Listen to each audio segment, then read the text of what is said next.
الله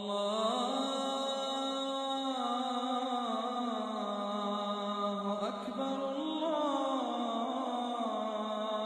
أكبر. بسم الله والحمد لله والصلاة والسلام على من لا نبي بعده أما بعد. Assalamu alaikum warahmatullahi wabarakatuh. Insyaallah, sa pagpapatuloy po ng ating mga paksa ukol sa pagsalubong ng buwan ng Ramadan, at ang ating pong mga tinatalakay ay ukol po ito sa mga maling gawain sa buwan ng Ramadan.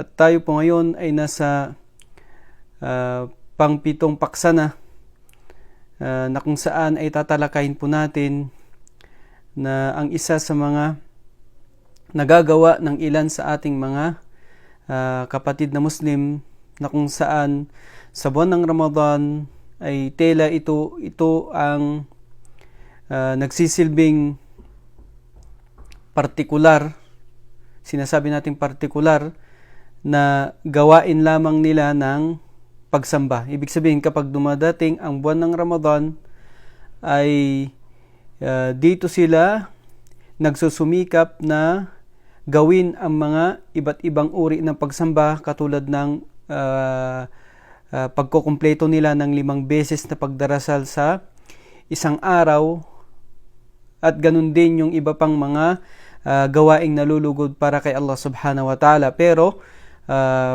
pagkatapos ng buwan ng Ramadan ay bumabalik sila sa dati nilang mga gawain.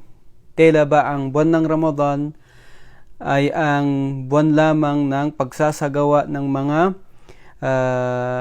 obligasyon na inubliga sa kanila ng Allah subhanahu wa ta'ala, at pagkatapos nito ay bumabalik na naman sila sa mga gawain nilang hindi pagsunod kay Allah subhanahu wa ta'ala, o kaya naman mga gawaing ipinagbabawal ng Allah subhanahu wa ta'ala. Sa buwan ng Ramadan, kanilang iniiwan ang mga ginagawa nilang mga gawaing masama. Pero pagkatapos ng Ramadan ay bumabalik sila sa mga gawain ito. Mga kapatid sa pananampalatayang Islam, ang mga taong o ang mga Muslim na ganito, ang ginagawa ay katiyakan na hindi nila nauunawaan kung ano ba talaga ang diwa ng buwan ng Ramadan.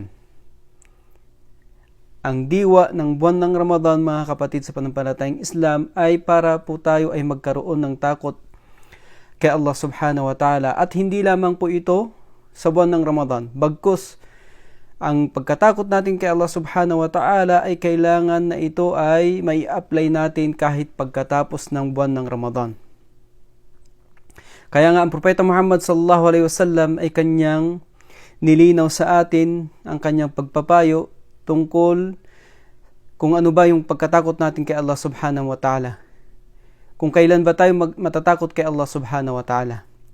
Sabi ng Propeta Muhammad sallallahu alaihi wasallam sa kanyang hadith, ittaqillah haythuma kunt. Sabi niya, katakutan mo ang Allah subhanahu wa ta'ala kahit saan ka man naroroon. Kahit anong lugar ka man naroroon. Ibig sabihin, kailangan yung pagkatakot natin kay Allah subhanahu wa ta'ala ay hindi lamang sa buwan ng Ramadan. Bagkus ito ay sa lahat ng pagkakataon, sa anumang lugar, sa anumang panahon. Kaya nga, ang diwa, mga kapatid, ng pag-aayuno sa buwan ng Ramadan ay ito ay pagsasanay sa atin, mga kapatid, sa pananampalatayang Islam. Pagsasanay sa atin na mapabuti natin ang ating mga gawain para kay Allah subhanahu wa ta'ala. Mapabuti natin ang ating mga gawain upang tayo ay magkaroon ng tunay na pananampalataya kay Allah subhanahu wa ta'ala. Isa sa mga hadith ng Propeta Muhammad sallallahu alaihi wasallam, na kung saan ito ay sa pagsasagawa ng mga gawaing pagsamba kay Allah subhanahu wa ta'ala, o kaya naman mga gawaing mga mabubuti para sa Kanya, ay kinakailangan na tayo ay magkaroon ng dagdag na pagsisikap. Kaya nga sa sinabi ng Propeta Muhammad sallallahu alaihi wasallam, sabi niya, "Inna Allaha yuhibbu idza amila ahadukum amalan ay yutqinahu." Sabi niya, tunay ng Allah subhanahu wa ta'ala, iniibig niya, minamahal niya ang isa sa inyo na kapag siya ay gumawa ng gawain ay kanyang pinagbubuti ito, pinaiinam ito. So ganun po ang gusto sa atin ng Allah subhanahu wa ta'ala, na ang gawain nating ginagawa natin ay kailangan na ito ay ginagawa nating mainam, pinabubuti natin. Sabi pa ng Allah subhanahu wa ta'ala sa kanyang banal na Quran, wa'bud rabbaka hatta ya'tiyakal yaqin. Sambahin mo ang iyong Panginoon hanggang sa dumating sa iyo ang kamatayan. So, ibig sabihin mga kapatid sa pananampalatayang Islam, ang pagsamba natin, mga gawain nating mabubuti para kay Allah subhanahu wa ta'ala, ay kailangan na ito ay magpatuloy hanggang sa datnan tayo ng kamatayan. So, ang kamatayan ang siyang nagiging hangganan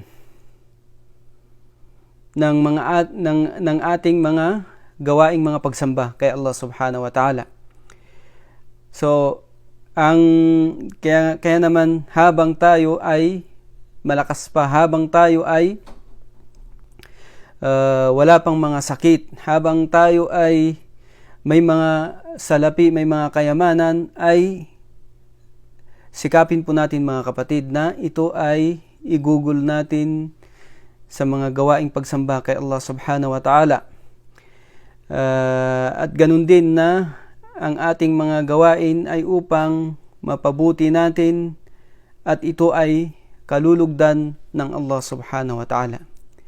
So naway ito po ay nakapagbigay sa atin ng linaw sa ating mga kapatid na alam natin mga kapatid na gusto rin nila ang kabutihan sa kanilang mga sarili. Kaya nga sila ay nagsusumikap din na maisabuhay ang mga gawaing mga pagsamba para kay Allah subhanahu wa ta'ala, lalong-lalo na ngayon sa buwan ng Ramadan. Alam po natin yan mga kapatid sa pananampalatayang Islam, pero kailangan natin baguhin ang ating mga intensyon. Kailangan nating baguhin ang ating pananaw sa kung ano yung diwa ng pag-aayuno sa buwan ng Ramadan, upang sa ganun ay maitama natin at maisabuhay natin ng maayos ang pag-aayuno natin sa buwan ng Ramadan, at ganun din ito ay mapagkunan natin ng kapaki-pakinabang o kaya benepisyo para sa ating pang-araw-araw na pamumuhay dito sa mundong ito.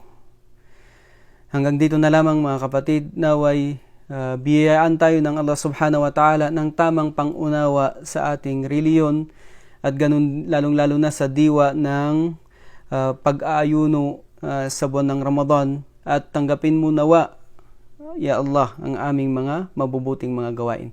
Wa akhir da'wana anil hamdulillahi rabbil alamin. Assalamu alaikum wa rahmatullahi wa barakatuh.